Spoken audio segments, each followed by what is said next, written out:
Au début du film, nous voyons Maya en virée nocturne.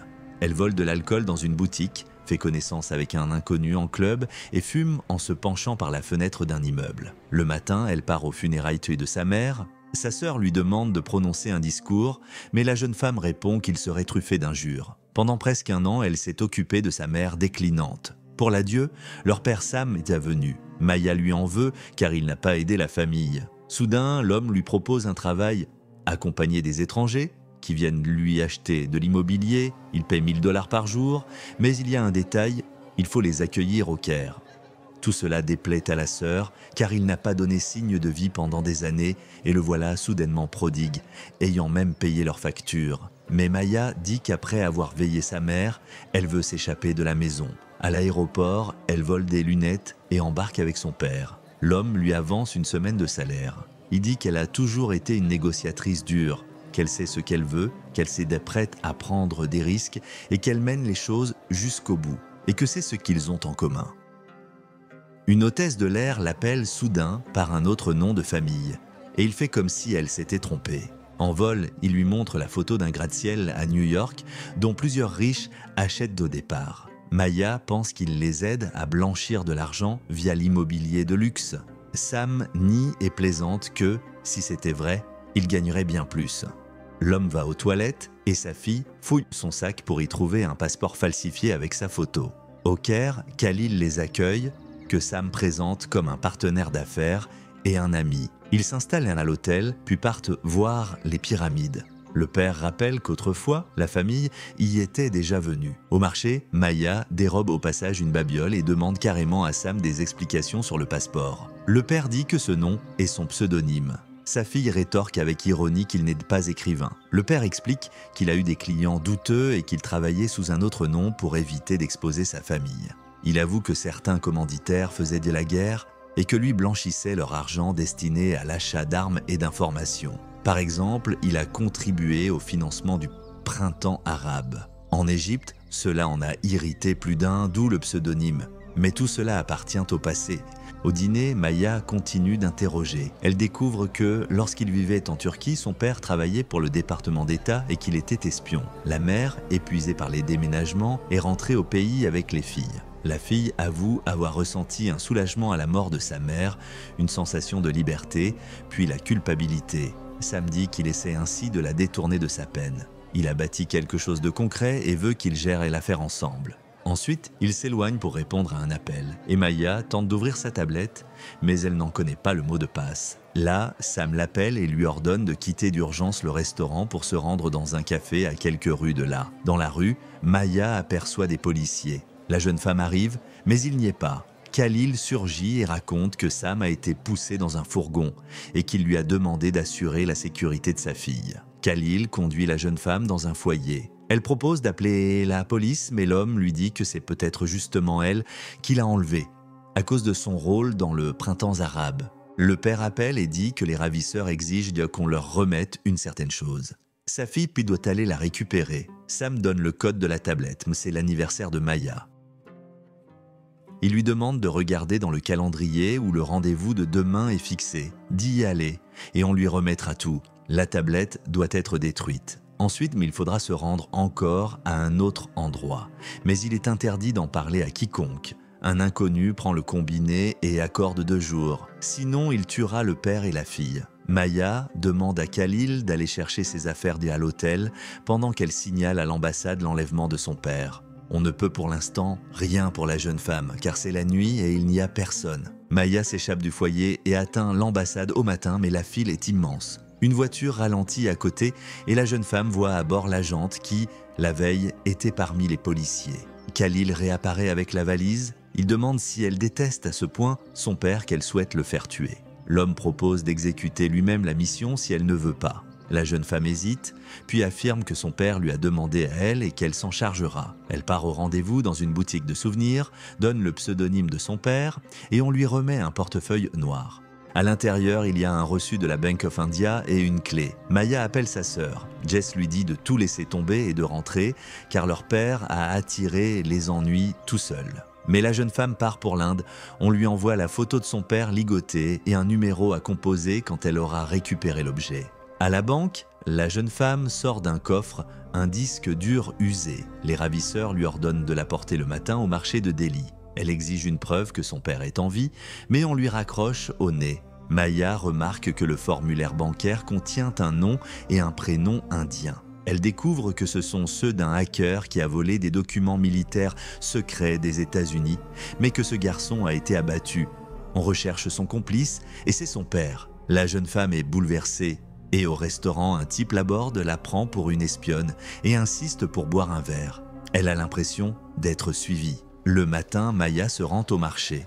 Un homme apparaît à côté d'elle. Son père l'appelle en visio, dit qu'on l'a relâchée et qu'elle doit remettre l'objet à l'accompagnateur, mais des policiers attrapent de soudain le gars. Maya s'enfuit et la même policière se lance à sa poursuite. À l'écart, la jeune femme appelle les ravisseurs et annonce que leur homme a été pris. On lui dit de prendre un train pour Mumbai, de recopier leur numéro depuis son téléphone, puis de jeter l'appareil. Mais la jeune femme regrette son smartphone coûteux. Elle haile un mototaxi, mais en route, la police la reconnaît et la prend en chasse. La jeune femme ment au chauffeur que c'est l'œuvre de son ex qui veut la tuer. L'homme accélère. Tant bien que mal, ils parviennent à semer les poursuivants. Maya remercie généreusement le chauffeur. Dans le train, une certaine Émilie, d'une organisation caritative, s'assoit près d'elle. Maya rallume son téléphone. Il déborde de messages inquiets de sa sœur et d'un appel manqué d'un numéro inconnu. La jeune femme rappelle, c'est Erika d'Interpol qui décroche. Elle exige qu'elle se présente à l'ambassade des États-Unis à Delhi et rende le disque contenant des documents secrets. Elle ajoute que son père n'est pas otage, mais qu'il a quitté l'Égypte à bord d'un jet privé. Interpol l'attendait en Inde pour l'arrêter à la frontière, mais visiblement il l'a su et a envoyé sa fille à sa place. La jeune femme jette son téléphone depuis le train. Émilie voit qu'elle est bouleversée et l'interroge. Maya raconte qu'elle a découvert à quel point son père lui mentait. Sa voisine estime qu'il faut lui parler et lui laisser une chance de s'expliquer. La jeune femme répond qu'elle ne sait même pas où il est. Ensuite, elle explore les fichiers de la tablette de son père et y trouve son adresse à domicile en Corée du Sud, dans un quartier huppé de Séoul. Émilie quitte le compartiment et Maya aperçoit un passeport britannique dépassant de son sac. Elle le vole. Sur le quai d'une gare, la jeune femme voit des policiers, descend du côté opposé du train et file en taxi à l'aéroport. Avec le passeport d'Émilie, elle atterrit à Séoul. Elle se rend à l'adresse de son père et une Coréenne sort de l'appartement avec une petite fille. Maya les suit, elles arrivent dans un restaurant et soudain Sam apparaît. La fillette l'appelle papa et lui montre un cadeau qu'elle a préparé. Maya comprend que son père l'a utilisé. Elle erre dans Séoul, le cœur en miettes, en tentant de retenir ses larmes. La jeune femme décide d'appeler les ravisseurs. Elle exige de parler à son père, ou bien elle ira à l'ambassade des États-Unis. Son interlocuteur avoue que Sam n'est pas à côté de lui. La jeune femme insiste et on la met en attente. À cet instant, elle voit son père sortir du restaurant. Soudain, elle entend sa voix au téléphone. Il est inquiet car il sait qu'elle n'est pas venue à Mumbai. Le père demande si elle a le disque et ce qu'on exige d'elle désormais. Elle répond qu'elle est venue à Séoul pour le lui remettre. L'homme dit qu'il savait qu'elle était intelligente. La jeune femme rétorque qu'elle est idiote.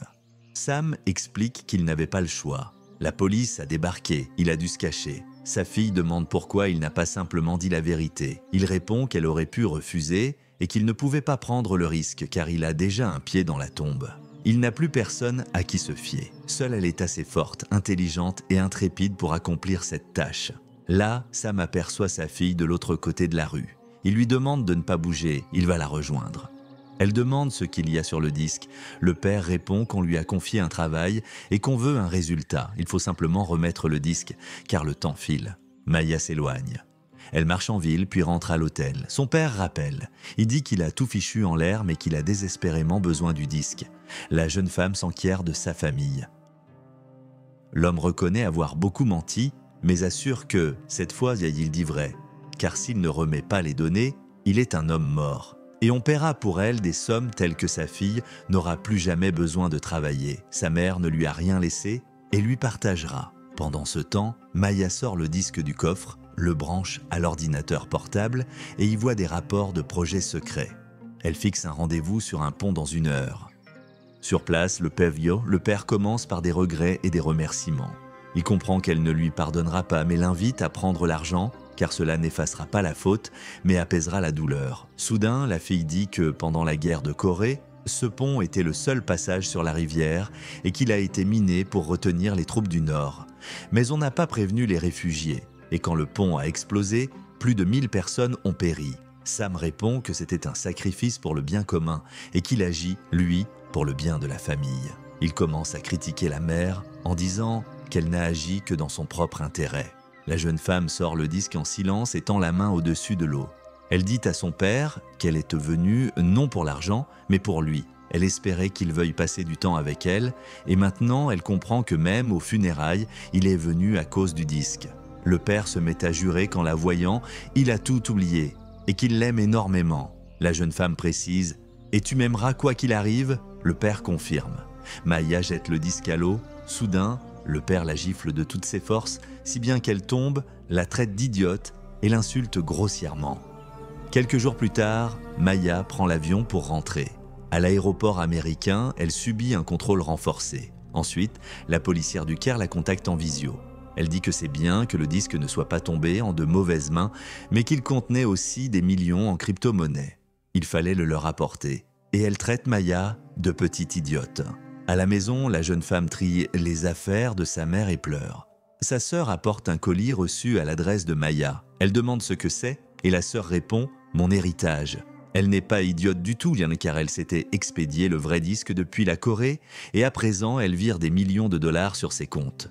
C'est à ce moment que le film s'achève. Merci à tous d'avoir regardé cette vidéo jusqu'au bout. Mettez un like à cette vidéo, écrivez dans les commentaires ce que vous pensez de ce film et à très bientôt dans de nouvelles vidéos.